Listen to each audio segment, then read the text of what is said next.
وحده والصلاة والسلام على من لا نبي بعده ونشهد أن لا إله إلا الله وحده لا شريك له ونشهد أن سيدنا وشفيعنا وحبيبنا وسندنا ومولانا محمد عبده ورسوله صلوات الله وسلامه على سيد الأولين والآخرين خاتم الأنبياء والمرسلين قائد الغر المحجلين سيدنا محمد وعلى آله وأصحابه وأزواجه وأتباعه أجمعين وبارك وسلم تسليما كثيرا كثيرا.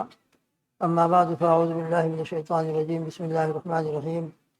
ولقد أرسلنا إلى أمم من قبلك فأخذناهم بالبأساء والضراء لعلهم يتضرعون فلولا إذ جاءهم بأسنا تضرعوا ولكن قست قلوبهم وزين لهم الشيطان ما كانوا يعملون فلما نسوا ما ذكروا به فتحنا عليهم أبواب كل شيء حتى إذا فرحوا بما أوتوا أخذناهم بغتة فإذا هم مبلسون فقطع دابر القوم الذين ظلموا والحمد لله رب العالمين.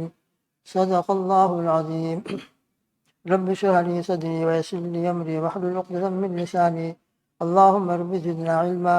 إن الله وملائكته يصلون على النبي يا أيها الذين آمنوا صلوا عليه وسلموا تسليما. اللهم صل على محمد وعلى آله وأصحابه وأزواجه وأتباعه أجمعين وبارك وسلم تسليما كثيرا كثيرا. بزرگوں دوستوں، ہمارا ایک مضمون چل رہا تھا کہ انسان جب دنیا میں گناہوں میں مبتلا ہوتا ہے، اللہ کی نافرمانی، اللہ کے حکم کی عدولی، تو اس کے نتیجے میں بعض مرتبہ اس کے اوپر رزق کے اندر تنگی آتی ہے، رزق اس کا ختم ہو جاتا ہے، جاب ختم ہو گیا، بزنس فیل ہو گیا، ایکسیڈنٹ ہو گیا یا اور کوئی پریشانی آ گئی. لیکن بعض مرتبہ ہم یہ دیکھتے ہیں کہ انسان اللہ کی نافرمانی میں مبتلا ہے اور دین کی طرف کوئی توجہ نہیں ہے، اس کے باوجود بھی اس کے کسی بزنس کے اندر، کسی رزق کے اور مال کے مسئلے کے اندر کوئی فرق نہیں ہے، بلکہ اور اس کو ترقی مل رہی ہے، اور زیادہ ترقی پر جا رہا ہے. تو ایک طرف تو یوں کہتے ہو کہ گناہوں کی وجہ سے رزق سے انسان محروم ہوتا ہے، تو ہم تو دیکھتے کہ نہیں، وہ تو نماز بھی نہیں پڑھتا، کچھ بھی نہیں کرتا اور رات دن بلکہ گناہوں میں مبتلا ہے، لیکن اس کا بزنس دیکھو، اس کا بینک بیلنس دیکھو کتنا اونچا، کتنا بڑا. تو دوستوں بزرگوں، یہ آیت شریفہ جو ابھی آپ کے سامنے سورہ انعام کی 7ویں پارے کی آیت تلاوت کی ہے، اس کے اندر اللہ سبحانہ و تعالیٰ نے اسی مضمون کو بیان فرمایا ہے.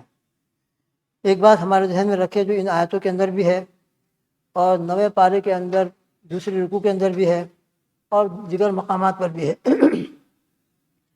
اللہ تعالیٰ بندوں کو دو طریقے سے آزماتے ہیں، ان کا امتحان، ان کا ایک نظام دو طریقے سے لیتے ہیں.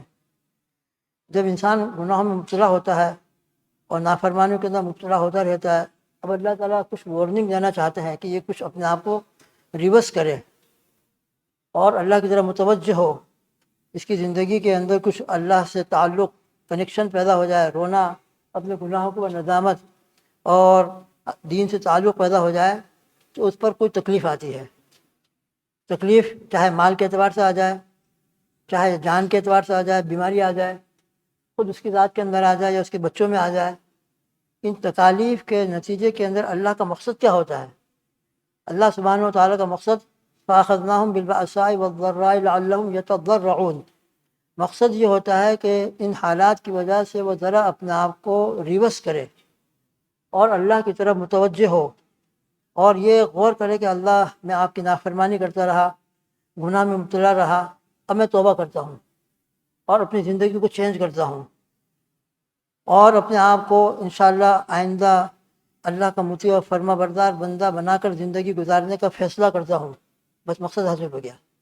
اللہ کا جو مقصد تھا تکلیف لانے سے اللہ کو معاذ اللہ کوئی خوشی نہیں ہوتی ہے کہ بندہ تکلیف میں رہے تو اللہ کو خوشی ہوگی. پھر باپ کبھی نہیں چاہتا میرا بیٹا کچھ تکلیف میں ہو. اور یاد رکھے اللہ سبحانہ و تعالیٰ اپنے بندوں کے اوپر ماں باپ سے زیادہ رحمان ہے. ایک ماں اور ایک باپ اپنے بچوں پر تو کیا رحمت کرے گا، اللہ سبحانہ و تعالیٰ اس سے کئی درجہ زیادہ اپنے بندوں پر مہربان ہے، کئی درجہ زیادہ. تو باپ اپنے بیٹوں کو تکلیف میں دیکھنا پسند نہیں کرتا، تو کیا اللہ سبحانہ و تعالیٰ ہم کو تکلیف ڈال کر خوش ہوں گے کیا؟ نہیں، ہماری اصلاح کرنا چاہتے ہیں کہ بہت آگے بڑھ رہا ہے، بہت آگے بڑھ رہا ہے، تو ذرا اس کو بریک کرنے کی ضرورت ہے. ذرا اس کو مائل کرنے کی ضرورت ہے. اور مائل کس طریقے سے ہوگا؟ تو اللہ کا ایک طریقہ یہ ہوتا ہے کہ اس پر تنگی آتی ہے، پریشانی آتی ہے، تاکہ وہ اس پریشانی کی وجہ سے پھر رونا شروع کرے اللہ کے سامنے، مسجد میں آنا شروع کر دے، نمازوں کی پابندی شروع کر دے، اپنی زندگی اور لائف کو چینج کرے. یہ مقصد ہوتا ہے. بس یہ مقصد اگر حاصل ہو گیا تو جو مقصد تھا کہ انسان دنیا کے اندر اللہ کا فرما بردار بندہ بن کر رہے، اللہ کے دین کے اوپر عمل کرے، سنت پر عمل کرے، میرے حکموں کو مان کر چلے، بس مقصد حاصل ہو گیا. تو اللہ تعالیٰ کو تکلیف دے کر خوش ہونا مقصود نہیں ہوتا ہے، بلکہ اللہ تعالیٰ کو تکلیف دے کر مقصود یہ ہوتا ہے کہ بندہ کسی بھی طریقے سے اپنی جنت کو بنائے. یہ بھی جہنم کے راستے پر جا رہا ہے، اگر اس کو ریورس نہیں کیا گیا تو آگے چلتا رہے گا تو جہنم میں پہنچ جائے گا. تو اللہ تعالیٰ اس کو جہنم سے بچانے کے لیے، اس کی آخرت کو بنانے کے لیے اس پر یہ حالات لاتے ہیں، اس پر تکلیف آتی ہے، پریشانی آتی ہے. ایک طریقہ ایگزام کا یہ ہوتا ہے. اگر اس کے اندر بندہ کامیاب ہو گیا، مقصد حاصل ہو گیا، بس ختم ہو گئی بات. جو مقصد تھا دین پر آنا، دین پر آ گیا الحمدللہ. اب نمازی ہو گیا، پابند صلاۃ ہو گیا، ماشاءاللہ مسجدوں میں آنے والا ہو گیا، 5 وقت کی نماز باجماعت پڑھنے والا ہو گیا. جو اللہ کا مقصد تھا کہ اس کی آخرت بن جائے، جنت میں جانے والا ہو جائے، دین پر چلنا شروع کر دے، الحمدللہ وہ حاصل ہو گیا. اور اگر بندہ تکالیف کے باوجود بھی پھر بھی گناہوں میں مبتلا رہتا ہے، تکلیف ہے، بیماری ہے، اور یہ بزنس فیل ہو گیا، تب بھی گناہ گناہ گناہ گناہ گناہ گناہ، تو پھر اللہ تعالیٰ دوسرے طریقے سے اس کو آزماتے ہیں. دوسرا طریقہ کیا ہے؟ یہ فلما نسوا ما ذکروا، پھر جب انہوں نے بھلا دیا ما ذکروا، جس کے ذریعے سے ان کو نصیحت کی گئی تھی، ان کو بتلایا گیا تھا کہ دیکھو تمہاری یہ طریقہ زندگی کا غلط ہے، اس کو بدلو، ختم کرو، اللہ کی فرما برداری کرو اور دین پر چلو. اگر انہوں نے اس کو بھلا دیا، اس پر عمل کرنا شروع نہیں کیا، تو پھر دوسرا طریقہ اللہ تعالیٰ کا کیا ہوتا ہے؟ فتحنا علیہم ابواب کل شیء. تو دوسرا پھر طریقہ یہ ہوتا ہے کہ اللہ تعالیٰ فرماتے ہیں ہم ان کے اوپر ہر چیز کے دروازے کھول دیتے ہیں. پھر اس کا بزنس بھی بہت اعلیٰ ٹاپ پر چلا جاتا ہے، بنگلہ بھی بہت اچھا ہو جاتا ہے، کار بھی بہت اچھی ہو جاتی ہے، اور لگژری لائف اس میں مل جاتی ہے. اب اس کے اندر اس کے اندر بھی اس کی آزمائش، امتحان ہو رہا ہے. انسان کو جب نعمتیں ملتی ہیں تو صحیح معنی اور صحیح طریقہ نعمتوں کے بعد کیا ہونا چاہیے؟ صحیح طریقہ یہ ہونا چاہیے کہ اللہ نے مجھ کو الحمدللہ اتنی نعمتیں دی ہیں، میں اس کو دیکھتا ہوں بیچارہ غریب ہے، فقیر ہے، اس کے بعد وہ کھانے کے چیزیں نہیں ہیں، اللہ نے مجھ کو کھانے کی چیزیں دی، میرا بزنس ہے، کتنا اچھا بنگلہ ہے. وہ بیچارے روڈ پر جا کے دیکھو، بمبئی کے اندر روڈ پر پڑے ہوئے بیچارے، جھوپڑے میں پڑے ہوئے ہیں، ان کے پاس تو کچھ بھی نہیں ہے. اللہ نے مجھ کو اتنی نعمتیں دی ہیں تو میں اللہ کا احسان مانوں، اللہ کا شکر ادا کروں، اور اللہ کا مطیع اور فرما بردار بندہ بن جاؤں. تو انسان کو اللہ تعالیٰ مال دے کر پھر یہ آزماتے ہیں کہ نعمت کے ملنے کے بعد اس میں شکر پیدا ہوتا ہے، اللہ کی طرف انابت توجہ ہوتی ہے کہ نہیں ہوتی ہے. مال ملنے کے بعد بھی بعض مرتبہ لوگوں کے دل میں احساس پیدا ہوتا ہے، غربا کو دیکھ کر، فقراء کو دیکھ کر، لوگوں کی پریشانیوں کو دیکھ کر کہ وہ بیچارے کتنی پریشانی میں ہے، کتنی مصیبت میں ہے، اور کیسے دن گزار رہے ہیں. بیچارہ شام ہو گئی، گھر میں کھانے کے لیے کوئی چیز نہیں ہے، صبح ہو گئی، بچے بیچارے بل بلا رہے ہیں، ان کے پاس کچھ نہیں ہے. مجھ کو تو اللہ نے کیسی کیسی نعمتیں دی ہیں. تو بعض مرتبہ انسان ان نعمتوں کی برکت سے اللہ کی طرف متوجہ ہو جاتا ہے، اللہ کا شکر ادا کرتا ہے، اور اس کی زندگی کے اندر ان نعمتوں کی برکت سے اللہ کی طرف توجہ ہے، پھر غربا کی ہمدردی ہے، اللہ کے راستے میں خرچ کرنے کا جذبہ پیدا ہو جاتا ہے، غربا سے محبت پیدا ہو جاتی ہے. تو پھر اللہ تعالیٰ ان کے اوپر دروازے کھولتے ہیں، اور دروازے کھولنے کا مقصد بھی یہی ہوتا ہے کہ وہ اب نعمتوں کے راستے سے میرے پاس آ جائے. پہلے تکلیفوں کے راستے سے آ جائے، اگر تکلیفوں کے راستے سے نہیں آیا تو اس پر نعمتوں کے دروازے کھولتے ہیں، تاکہ اس نعمتوں کے دروازے سے وہ میرے پاس آ جائے اور اپنی آخرت کو بنا لے، اور جو میں نے اس کو نعمتیں دی ہیں اس کا صحیح استعمال شروع کر دے. علماء سے پوچھے کہ اللہ نے مجھ کو مال دیا، اس کی زکوٰۃ کتنی ہوگی، اس مال کو زکوٰۃ ہے کہ نہیں ہے، میرا انکم کا راستہ ہے، یہ میرا طریقہ شریعت کے مطابق ہے یا نہیں ہے، میری تجارت شریعت کے مطابق چل رہی ہے کہ نہیں چل رہی ہے. بہت سے ہیں ماشاء اللہ دنیا کے اندر ایسے مالدار کہ ایک ایک مسئلہ پوچھتے ہیں، ایک ایک بات پوچھتے ہیں، اور ایک ایک بات پوچھ کر عمل کرتے ہیں. تو ایسے بھی ماشاء اللہ علماء مالدار حضرات ہوتے ہیں. تو اللہ تعالیٰ اس کے بعد نعمتوں کے دروازے کھولتے ہیں، اور نعمتوں کے دروازے سے پھر اس کی آزمائش ہوتی ہے، اس کا امتحان ہوتا ہے کہ ان نعمتوں کی وجہ سے اس کے اندر احسان مندی پیدا ہو گئی، اللہ کی نعمتوں کا شکر پیدا ہو گیا، اور اللہ کی نعمتوں کا صحیح استعمال شروع ہو گیا. ماشاءاللہ نمازوں کی پابندی آ گئی، دین کے اوپر عمل کرنا شروع کر دیا، اپنے حلال حرام کی تمیز اس کے اندر آ گئی، غربا کی ہمدردی، فقراء کی ہمدردی آ گئی، دین کے راستوں میں خرچ کرنے کا جذبہ پیدا ہو گیا، بس اللہ کے قریب ہو گیا۔ تو الحمدللہ نعمتوں کے ملنے کے بعد اس کی زندگی کے اندر چینجنگ آ گئی، اور اللہ کا احسان مان کر اپنے آپ کو اللہ کے قریب کرنا شروع کر دیا۔ تو دوسرا امتحان اللہ تعالیٰ کا نعمت دیگر ہوتا ہے۔ نعمتیں دینے کے بعد بھی اگر خدا نہ خواستہ اللہ سے قریب نہیں ہوا، بغاوت بڑھتی گئی، نافرمانی اور بڑھتی گئی، نعمتیں ملی اور نعمتیں ملنے کے بعد اور اس کے اندر نافرمانی آنا شروع ہو گئی، تو اب اس کے بعد یہ بڑی خطرناک حالت ہوتی ہے۔ اس کے بعد پھر جب اللہ کی پکڑ آتی ہے تو اس کو اللہ بیان فرماتے ہیں حتیٰ اذا فرحوا بما اوتوا، یہاں تک کہ جب وہ اترانے لگا اس نعمتوں پر جو اس کو دی گئی تھی۔ مال ملنے کے بعد تواضع آنی چاہیے تھی، غرباء کی، فقیروں کی ہمدردی آنی چاہیے تھی، مسکنت آنی چاہیے تھی، اللہ کے راستے میں، مسجدوں میں، مدارس میں خرچ کرنے کا جذبہ پیدا ہونا چاہیے تھا۔ وہ یہ پیدا نہیں ہوا، بلکہ اور اترانے لگا، اور اس کے اندر تکبر پیدا ہو گیا، غرباء کی ہمدردی کے بجائے ان کو اور حقیر سمجھنے لگا۔ تو اب اللہ کی پکڑ آتی ہے اخذناہم بغتۃ فاذا ہم مبلسون، تو پھر اس کو ہم اچانک پکڑتے ہیں، اور اچانک پکڑنے کے بعد اس کی اللہ کی طرف سے پکڑی ہوتی ہے کہ بالکل پھر مایوس ہو کر بیٹھ جاتا ہے۔ چنانچہ ہمارے سامنے اس قسم کے واقعات بھی ملتے ہیں کہ اللہ پاک نے بڑی نعمتیں دی اور بزنس اور یہ اور وہ بہت ٹاپ پر چڑھ گیا، مگر آج ان کی حالت دیکھو تو بیچارے اللہ سے بالکل ختم ہو گیا معاملہ۔ لہذا دوست بزرگ، اللہ تعالیٰ کی طرف سے نعمتیں مل رہی ہوں، گناہوں کے باوجود، نافرمانی کے باوجود، اللہ نے ہمارے جوب کے دروازے کھولے ہیں، اللہ کی نافرمانی کر رہے ہیں، کوئی توجہ نہیں ہماری مسجدوں کی طرف، جماعت کی طرف، دین کی طرف، پھر بھی اللہ نے میرے لیے نعمت کے دروازے کھول دیے، تو اس پر ہم یہ خوش نہ ہو کہ اللہ مجھ سے خوش ہے اور اللہ مجھ سے خوش ہونے کی وجہ سے مجھ کو یہ نعمتیں دے رہا ہے۔ نہیں، خوش کہاں سے ہے؟ میں تو اللہ کی نافرمانی کر رہا ہوں۔ اور یاد رکھیں، اللہ مجھ کو بھی اللہ توفیق دیں، آپ کو بھی اور پوری امت کو۔ اللہ کی نافرمانی کر کے کبھی بھی ہم اللہ کا قرب حاصل نہیں کر سکتے۔ اللہ کے فرائض کو چھوڑ کر ہم اللہ کے قریب ہو جائیں، ناممکن ہے۔ دین اور شریعت اللہ نے جو نازل کی ہے، انبیاء علیہ السلام کو جو دنیا میں سلسلہ جاری فرمایا ہے، قرآن نازل کیا ہے، نبی کریم صلی اللہ تعالیٰ وسلم کو فالوور بنا کر بھیجا ہے، آپ صلی اللہ تعالیٰ وسلم نے کتنی مشقتیں برداشت کی ہیں، دین پہنچایا ہے۔ یہ قرآن اور سنت دینے کا مقصد ہی کیا ہے کہ بندے میرے دین پر عمل کرنے والے بنے۔ ان کو جو زندگی گزارنے کا طریقہ قرآن نے دیا ہے، حدیث میں بتایا ہے، بندے اس طریقے پر آئیں اور اس طریقے کے مطابق زندگی گزاریں، اور اس طریقے کے مطابق زندگی کو گزارنے کے بعد جب موت آئے گی تو پھر انشاءاللہ ان کے لیے ہمیشہ ہمیشہ کی راحتیں ہیں۔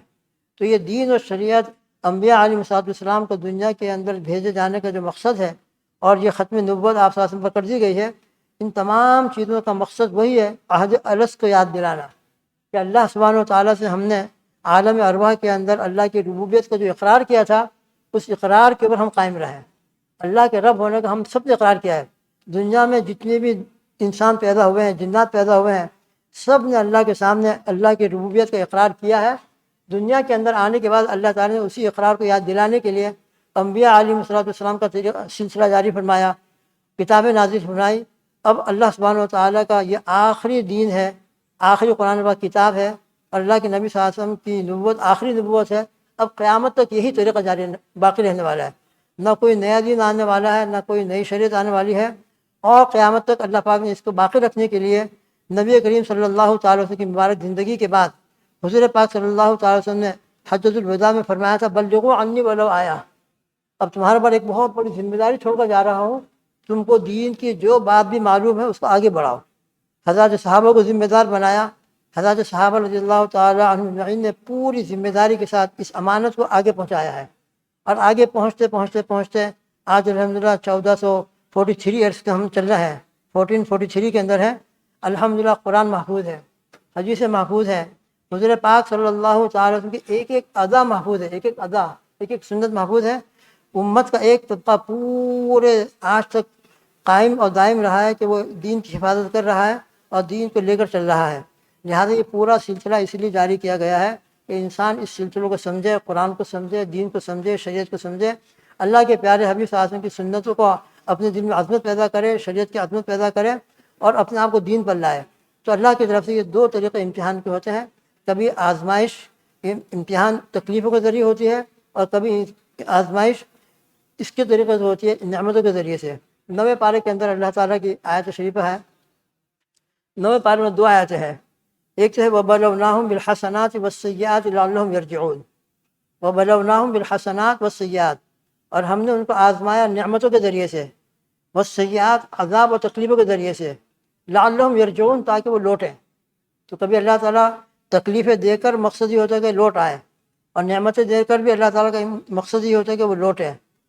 اور اسی 9 پارے کے اندر دوسری رکوع کے اندر ہے وما ارسلنا فی قریۃ من نبی الا اخذنا اہلها بالبأساء والضراء لعلہم یضرعون، ہم نے کسی بستی کے اندر کوئی نبی نہیں بھیجا مگر ہم نے وہاں والوں کو تکلیف اور سختی کے ذریعے پکڑا، ان پر جب انہوں نے اپنے اپنے زمانے کے نبیوں کی نافرمانی کی اور انکار کرنا شروع کیا تو ان پر تکلیفیں آئیں، پریشانیاں آئیں، اور مقصد کیا ہوتا تھا کہ وہ ان پریشانیوں کی وجہ سے نبی کی حیثیت کو سمجھیں اور نبی کی دعوت کو قبول کریں، اور نبی کی دعوت کو قبول کر کے ایمان لائیں، لعلہم یضرعون۔ لیکن اگر انہوں نے تکلیفوں کے باوجود بھی اپنا آپ کو نہیں بدلا اور اپنے زمانے کے نبی کی انکار کرتے رہے، تکذیب کرتے رہے، یا آج کے زمانے کے اندر قرآن ہمارے سامنے آ رہا ہے، دین کی باتیں آ رہی ہیں ہمارے سامنے، اپنے آپ کو بدلنے کے لیے تیار نہیں ہو رہا ہے، تو پھر کیا ہوتا ہے؟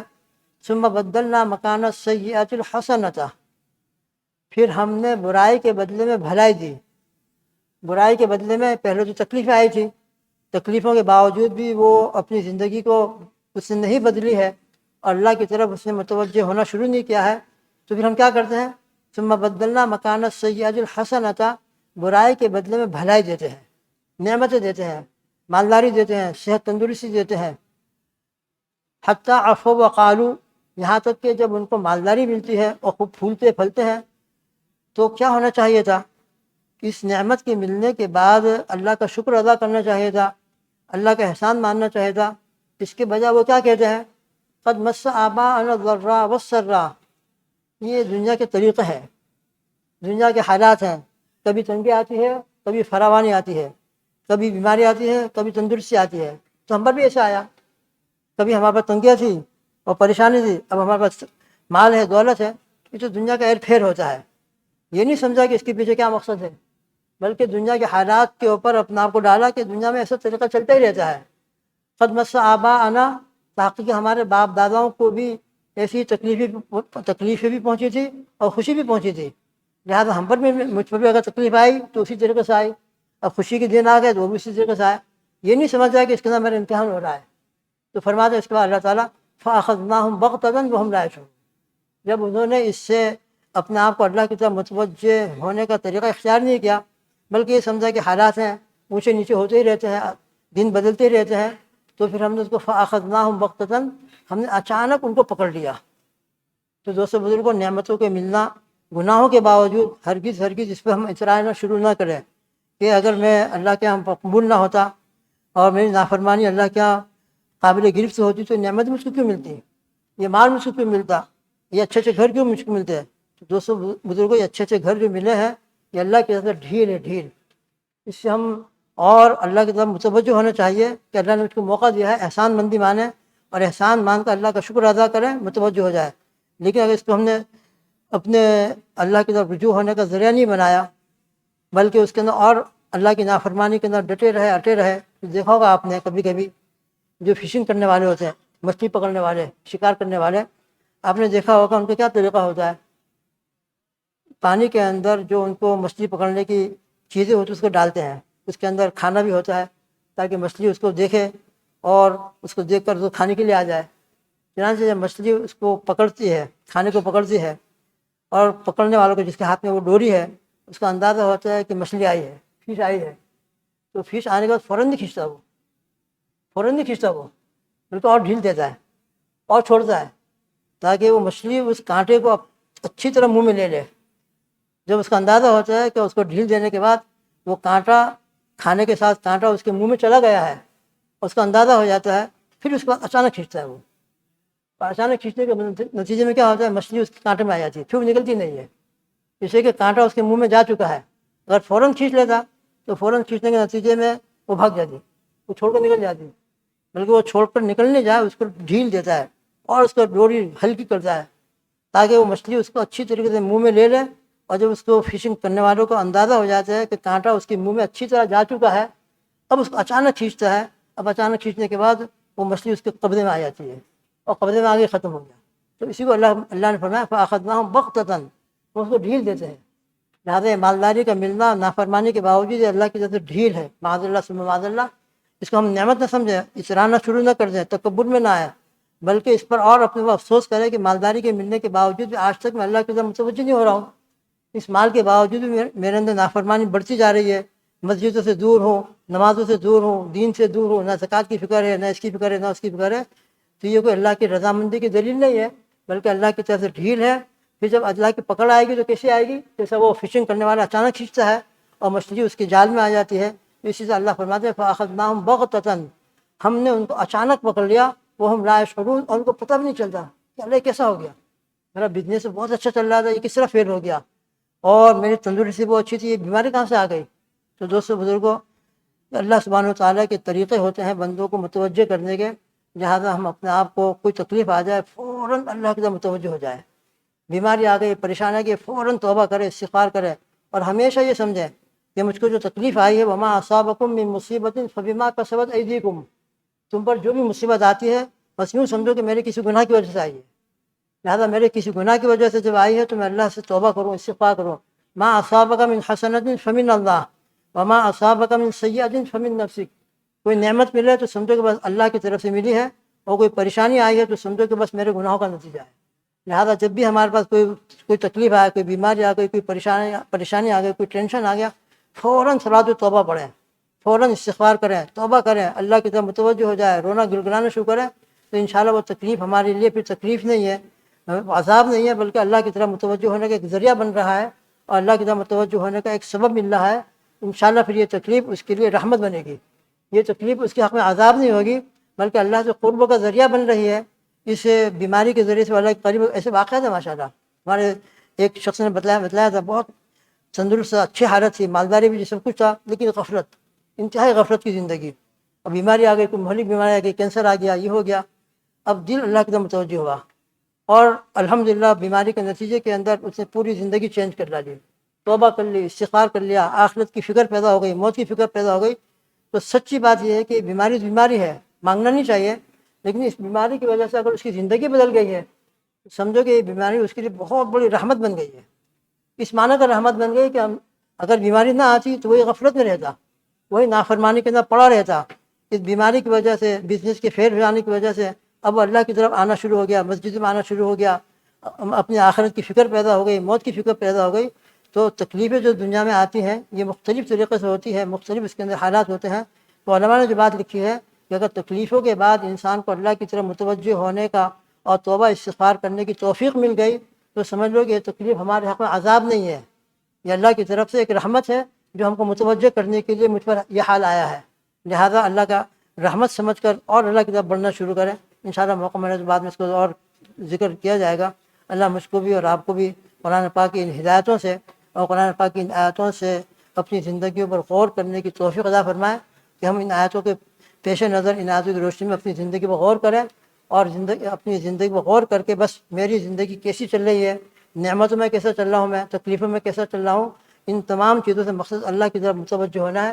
میں اللہ کی طرف متوجہ ہو رہا ہوں کہ نہیں ہو رہا ہوں، اور اللہ کی طرف توجہ زیادہ ہو رہی ہے تو انشاءاللہ الحمدللہ کامیاب ہے. اور اگر توجہ زیادہ نہیں ہو رہی ہے تو سمجھ لو کہ اس کے اندر ہم ناکام ہو رہے ہیں، ہمارا ایگزام جو تھا وہ بالکل فیل ہو رہا ہے. ان نعمتوں کے اندر بھی ہم فیل ہو رہے ہیں، اور یہ نعمت مال جو ملا یہ میرے لیے مصیبت ہے، اور آخرت کے اندر میرے لیے زبردست پکڑ کا ذریعہ بنے گا. ہاں، نعمتوں کے ملنے کے بعد مال مل گیا، اچھا جاب مل گیا، اچھا کام مل گیا، اور اللہ کی طرف متوجہ ہو گئے کہ اللہ آپ کا شکر ہے. اگر میرے پاس یہ جاب نہ ہوتا، کام نہ ہوتا، میں کہاں جاتا؟ اللہ آپ نے میرے لیے نعمت کے دروازے کھول دیے. اپنے آپ کی مسجد میں اور آؤں گا، اور جماعتوں کی پابندی کروں گا، اپنے گھر میں بیٹھا نہیں رہوں گا. نماز کا وقت آئے گا فوراً مسجد میں آؤں گا. کیوں آؤں گا؟ اسے کہ آپ نے مجھ کو نعمتیں دی. میں کام کے لیے وہاں جا رہا ہوں، وہاں جا رہا ہوں، وہاں جا رہا ہوں. صبح کا کام کے لیے 4 بجے ہوتا ہے تو 4 بجے اٹھ جاتا ہوں، اور میں مسجد میں نہیں جا رہا ہوں. یا اللہ آپ کے گھر میں نہیں آ رہا ہوں. کتنی بڑی میری نافرمانی ہو رہی ہے. تو یہ سوچیں ہم کہ میں کام پر شام کو 4 بجے اٹھ کر جاتا ہوں اور مسجد میں نہیں جاتا، میں مسجد میں نماز کے لیے نہیں جاتا. یہ ہماری بہت زیادہ غور و فکر کا موقع ہے. اللہ نے ہم کو جاب دیا ہے، کام دیا ہے، ہم کاموں کی پوری پابندی کرتے ہیں، وقت پر جاتے ہیں. پھر وہاں ہمارے لیے نہ اسنو کا ریکارڈ بنتا ہے، نہ کوئی گھر کا کوئی کام ریکارڈ بنتا ہے. بس جیسے کام پر جانے کا ٹائم آ گیا فوراً چلے گئے، ہم سب کاموں کو چھوڑ دیا. کہ اللہ کی منادی کی آواز ہمارے کانوں میں آ رہی ہے، اللہ اکبر اللہ اکبر حی علی الصلاۃ، ہم گھر میں بیٹھے ہوئے اور مسجد میں نہیں آ رہا ہے۔ کتنی بڑی اللہ کی ناشکری ہے۔ ہمارے پاس پیر دیے ہیں، اللہ نے چلنے کی طاقت دی ہے، مسجد میں جانے کے لیے ہمارے پاس کار موجود ہے، پیر موجود ہے، ہم گھر میں بیٹھے ہوئے ہیں۔ تو دوستو بزرگ، ہم اپنی زندگی کو ذرا سوچیں، اللہ کی نافرمانی سے اپنے آپ کو بچائیں اور اللہ کے گھر کو آباد کرنے کی کوشش کریں، دین پر چلنے کی ارادے کریں۔ رمضان کا مبارک مہینہ ہے، ان مبارک مہینے کے اندر اپنے آپ کو آخرت کی طرف متوجہ کریں، اللہ کی طرف متوجہ کریں، نماز باجماعت کا پورا اہتمام کرنے کی کوشش کریں اور ان نعمتوں کے ملنے پر اللہ کا شکر ادا کریں کہ اللہ آپ نے مجھ کو جاب دے دیا، بزنس دے دی۔ بیچارے کتنے ایسے ہیں جن کے پاس کچھ نہیں، انڈیا میں جا کے دیکھو، پاکستان میں جا کے دیکھو، بیچارے کچھ نہیں ان کے پاس۔ مجھ کو اللہ نے مال دیا ہے، تو مال اس لیے دیا کہ میں گھر میں بیٹھا رہوں، کار اس لیے دیا کہ خالی جاب پر جاؤں میں، اور انجوائے کرنے کے لیے اور شاپنگ کرنے کے لیے کار ہے میرے پاس، مسجد میں جانے کے لیے کار نہیں ہے۔ کہ اللہ کے بندے کار دی ہے، پیر دیے، سب سے پہلے مسجد میں آنے کے لیے دیے ہم کو۔ اسے دوستوں بزرگوں، ہم اپنے پیروں کا، اپنے قوتوں کا، اپنے کاروں کا، اپنے مالوں کا صحیح استعمال کریں، اللہ کے دین کے لیے استعمال کریں، تو انشاءاللہ پھر یہ نعمتیں اللہ کے قریب ہونے کا ذریعہ بنے گی، ورنہ پھر یہ نعمتیں ہمارے لیے بہت زبردست اللہ کے پکڑ کا ذریعہ بن سکتی ہیں۔ اللہ مجھ کو بھی اور آپ کو بھی صحیح سمجھ عطا فرمائے، اور ان باتوں کو قرآن پاک کی آیتوں کے ذریعے سے اللہ پاک ہماری زندگی کو بدل دیں، اور اللہ نے قرآن پاک میں کیا واقعات بیان کیے ہیں، کیا آیتوں کے اندر کیا مضمون بیان کیا ہے، ان مضامین کے ذریعے سے، ان آیتوں کے ذریعے سے ہدایت حاصل کرنے والے ہو جائے۔ اللہ مجھ کو بھی اور آپ کو بھی ان باتوں پر عمل کی توفیق عطا فرمائے، کہیں سنی باتوں پر اللہ پاک ہم سب کو عمل نصیب فرمائے۔ درود شریف پڑھیں۔ بسم اللہ الرحمن الرحیم، سبحانک اللہم وبحمدک ونشہد ان لا الہ الا انت نستغفرک ونتوب الیک، اللہم صلی علی محمد وآلہ وصحبہ وازواجہ اجمعین۔ اے اللہ، آپ کا قرآن بے شک ہدایت نامہ ہے، بے شک آپ نے اس کو ہدایت ہی کے لیے دنیا میں نازل فرمایا ہے۔ پہلی آیت جو قرآن پاک کی الف لام میم ذالک الکتاب لا ریب فیہ ھدی للمتقین، متقیوں کے لیے ہدایت ہے۔ یا اللہ قرآن سے ہم کو ہدایت نصیب فرما، احادیث مبارکہ سے ہم کو ہدایت نصیب فرما، دین کی باتیں سن کر اے اللہ ہم سب کو ہدایت نصیب فرما۔ بہت مبارک وقت ہے، بہت مبارک جگہ ہے، یا اللہ اس مسجد میں بیٹھ کر ہم اپنی گزشتہ زندگی پر انتہائی ندامت کے ساتھ توبہ کرتے ہیں، معافی مانگتے ہیں۔ یا اللہ ہم کو دین کو سمجھنے کی، اپنی موت اور آخرت کو یاد کر کر اپنی زندگی کی ترتیب بنانے کی توفیق عطا فرما۔ غفلت سے ہم کو نکال کر ذکر والی زندگی، نمازوں کی پابندی والی زندگی، جماعت والی زندگی اور دین کی محنت والی زندگی ہم سب کو نصیب فرما۔ اے اللہ، اللہم انا نسألک رضاک والجنہ ونعوذ بک من غضبک وسخطک والنار، اللہم آمین۔ ربنا تقبل منا انک انت السمیع العلیم وتب علینا یا مولانا انک انت التواب الرحیم، وصلی اللہ تعالی علی خیر خلقہ محمد وعلی آلہ واصحابہ وازواجہ واتباعہ اجمعین، سبحان ربک رب العزۃ عما یصفون وسلام علی المرسلین والحمد للہ رب العالمین، برحمتک یا ارحم۔